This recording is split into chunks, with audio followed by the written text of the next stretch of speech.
New account. Good morning, good hello, good afternoon, depending on where you are watching. I am Natasha Lamar, the founder of The Wise Inc.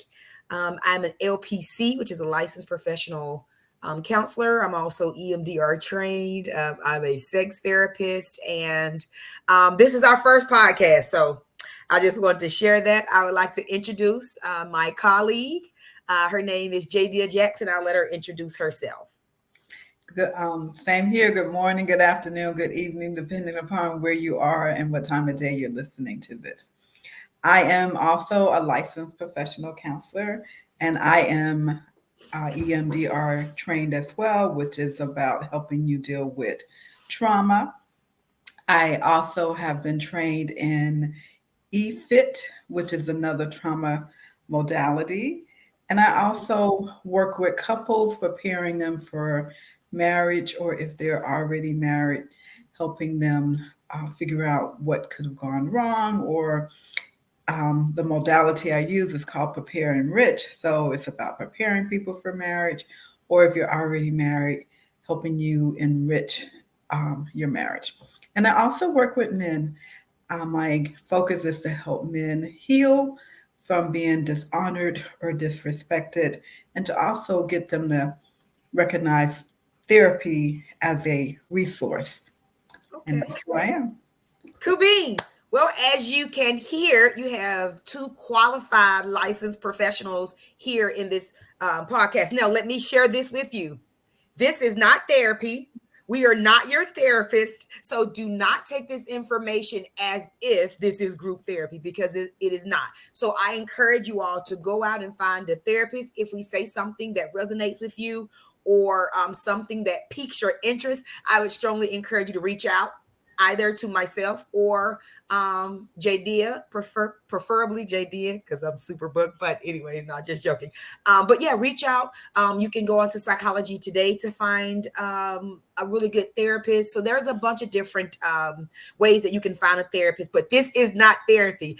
This is the conversation, and here we will just talk about things, life, love, relationship, fellowship, spirituality, just a bunch of different things we will talk about here on the conversation. So, what the topic is today is therapy in the Black community.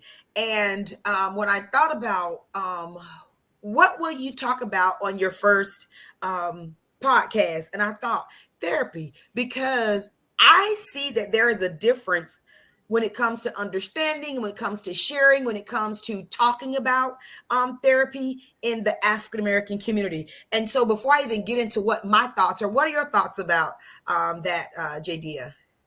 So I think that therapy is very important, and especially when you're talking about in the African American community, that's the last thing that we think about. And I think it comes from years of not talking about anything outside of the family.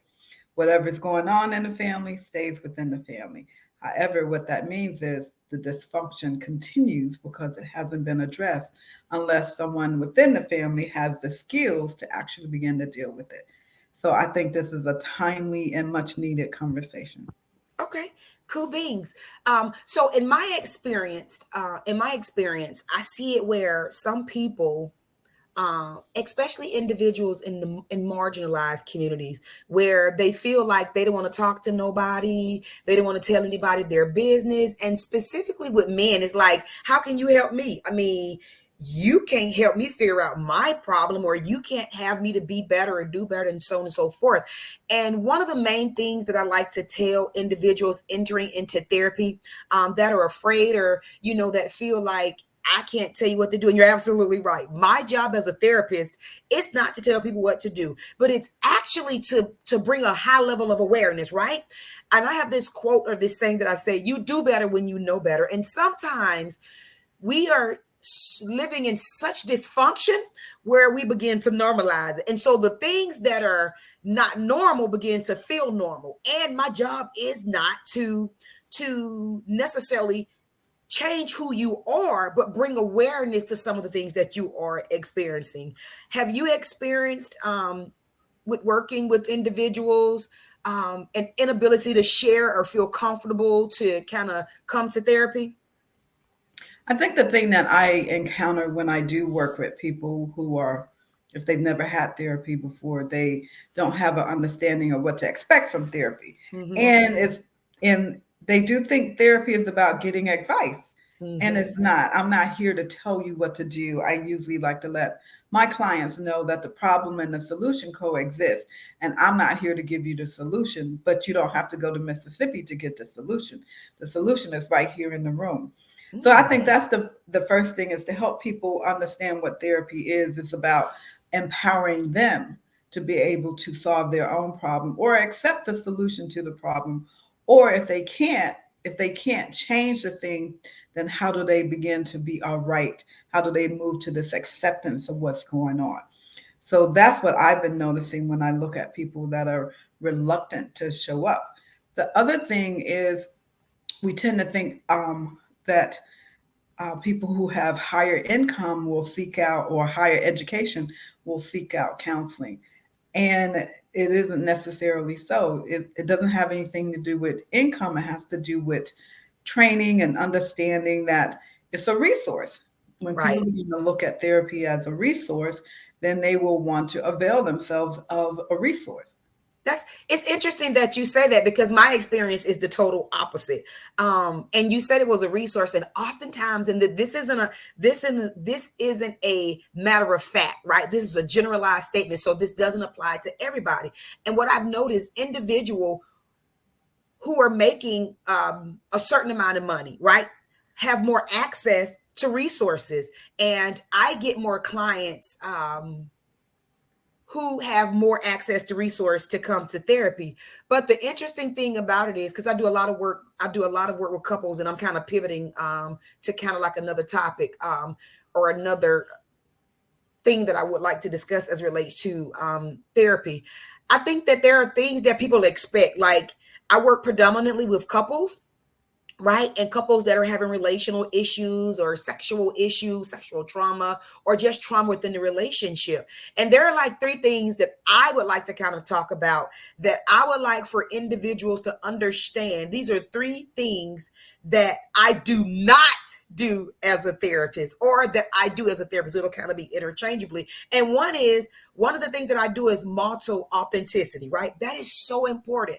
And I tell people that therapy is like pizza, right? You got Pizza Hut, Papa John, Little Caesars, Fellini's, Marco's. There's so many different types of pizza. Well, personally, when I was eating pizza, Pizza Hut was my favorite. However, Little Caesars was the one that I preferred less. However, Little Caesars is $1 million industry. So somebody like Little Caesars.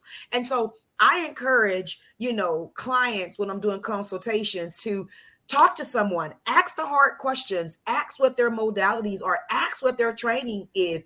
And if a person is entering into training and they don't feel safe, like I've had people to say, oh my gosh, I cry every time I go to therapist, or my therapist is intentionally making me cry, or always talking about themselves, then that may be an indication that that isn't a good match for you. That may not be the pizza that you desire, but you continue to try these pizzas until you get the pizza that you like. And so that's what I say. Continue to talk to therapists until you get a therapist that you absolutely mesh with, or that you can connect with. What about you? What are some things that you do or don't do in therapy? Well, I definitely agree when I provide a 15-minute free consultation, and I do talk to clients or potential clients, and help them to understand what to look for. And one of the things that I just heard you speak about is modality. In Mhm. other words, what perspective are they coming from? However, most therapists are trained in several modalities, but you definitely want to find out, has this person worked with this type of problem Right. before? Because as a therapist, I don't work with every type of problem. Mhm. There are some diagnoses that I don't work with, such as borderline or schizophrenia, or even bipolar. So you have to Wait a be. minute. Is it that you choose to or you're not qualified to? I'm choosing not to. Okay. In other words, it's my population that I'm choosing to work Got it. with. Okay. And I don't work with children as well. Now, I used to, but I shifted and I only work with adults. So, once again, just like you have doctors that specialize in Right. certain modalities, such as a heart doctor or your lung specialist or a general practitioner, Right. I prefer working with adults. Now, the other thing that I like to remind clients about is it a feel? Like, how do you feel with this person? Because you're right, feeling safe. When you feel safe with that person, then you feel that you can trust that person.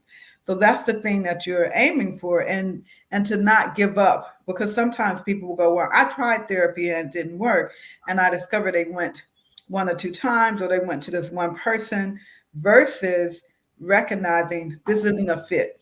Because you're right, if a therapist is talking about themselves during their session, then that's definitely not a fit. Because now, and you can even say to them, "This is about me. I would prefer," but most people don't like to confront because that is being more direct.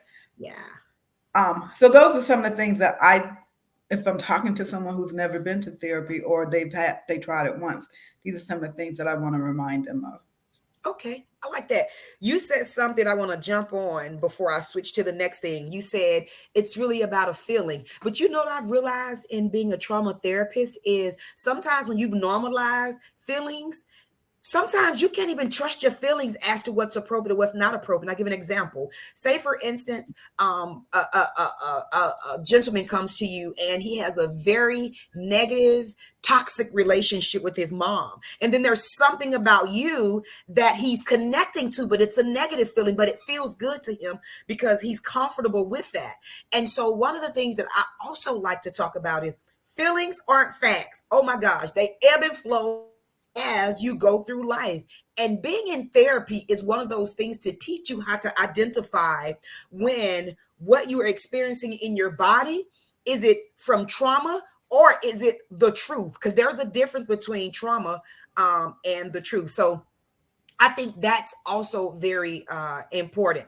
But I'm going to jump into this other part. The second thing that I do not do. Listen, guys, I am good, but I am not God. I don't read minds. I can't magically look at you and fix your problem like in 2 sessions. I've had couples to come to me that has been struggling for years, and they say, well, how many sessions will it take? And I'm like, I really can't gauge that. And to be honest with you, when I first started, I would give myself 8 sessions. And I remember you saying to me, why did you pick 8? And because I'm also trained in Prepare Enrich, they allow 8 to 10 sessions. So I was thinking, in 8 to 10 sessions, maybe we can be where we need to be. Well, guess what? With working with clients, I realized that sometimes because of their inability to trust or because of their inability to share at 8 or 9 sessions, it's right, when rapport is really getting built and the person is feeling really comfortable. And so I don't give myself an amount of time, and I don't tell individuals that I can solve and or save, because it really depends on the work that you do. My job is to facilitate, right? My job is to facilitate. I'm like a coach, right? And I love Michael Jordan and Scottie Pippen and the Bulls. Like, Michael Jordan is the GOAT. However, he had a coach. And so the coach can instruct him on what he can or should not or what to look for, but it's up to the players to actually run the play. And so when I'm talking to my clients, I'm like, look, it's up to you to run the play. It's up to you to do the work. It's up to you to do individual work, to do some healing. So when you're triggered by something that your partner is saying, it doesn't feel like they are attacking you. So again, going back, I'm good, but I'm not God. And so making sure that clients understand that when they come to therapy, that it's not always a 1 or 2 session thing or a 5 or 6 session thing. I have clients that I've been working with for over a year, right? And we're still getting into some of the stuff that they need in order to be able to heal themselves and their relationships. What are your thoughts about that? Well, there are 2 things that I want to just tap on before we move on. When you talked about feelings, and if there's trauma in someone's background, they can connect with a therapist at that level. Mm-hmm. Sometimes that's important, though, because it still creates trust. And I believe that people show up in our lives to trigger past events so that we can heal them. It's just like blowing something up, and once it gets blown up, then I can be, but because you have this level of trust with me, and then we begin to recognize that that's just transference. You don't transfer it onto me, that Right. I'm your mother. The other thing I want to talk about is within the African American community, because one of the things you talked about is that 8 or 10 sessions. Well, research shows that within the African American community, it takes a little longer for us to build trust, establish trust and rapport. So Yes. because of that, you can't put a timeline on it, because Right. now we're just feeling you out. Do I? Right. So those are the two things that I definitely confer and agree with you about. Okay, I like that. I'm so glad that you said that. And I wanna jump. I know I said therapy in the African American community or the Black community or the Afro community. Just came back from Colombia and South America, and they didn't refer to people as Black or African American. They said Afro, and I was like, ooh, I like that. Not that I hadn't heard it before, but it was like this ongoing conversation that they had when they referred to one another. But the other thing is, before we finish, you know what? As a matter of fact, I want to respect your time. I want to respect my time. So it has been so fun talking to you. We got to do this again. Had so much fun. I'm going to go ahead and end it right here, right? I want to encourage everybody to stay tuned. We will be doing this once a week, joining the conversation. I'll be leading the conversation sometimes, and then Jaydia will be leading her podcast as well, but we will be collaborating together. Again, I am Natasha Lamar, and you can reach me at The Wives Inc. Or you can go into Psychology Today and type in The Wives Inc. and my information is there. And then I'll let Jaydia share her information. And then we're going to be finished with our first podcast. Yay. Right. So you can reach me at youareworthy.org. And also I'm on Facebook, Instagram, LinkedIn, and I'm also on TikTok at youareworthy.org. And thank you so much for having me on your show, The Conversation. Cool beans. Thank you so much. Take care. Bye, everybody. Bye. Oh, yes. I thought of something. Listen. As you all watch this podcast, you can message me at The Wives Inc. at gmail.com, and it's THEWIVESINC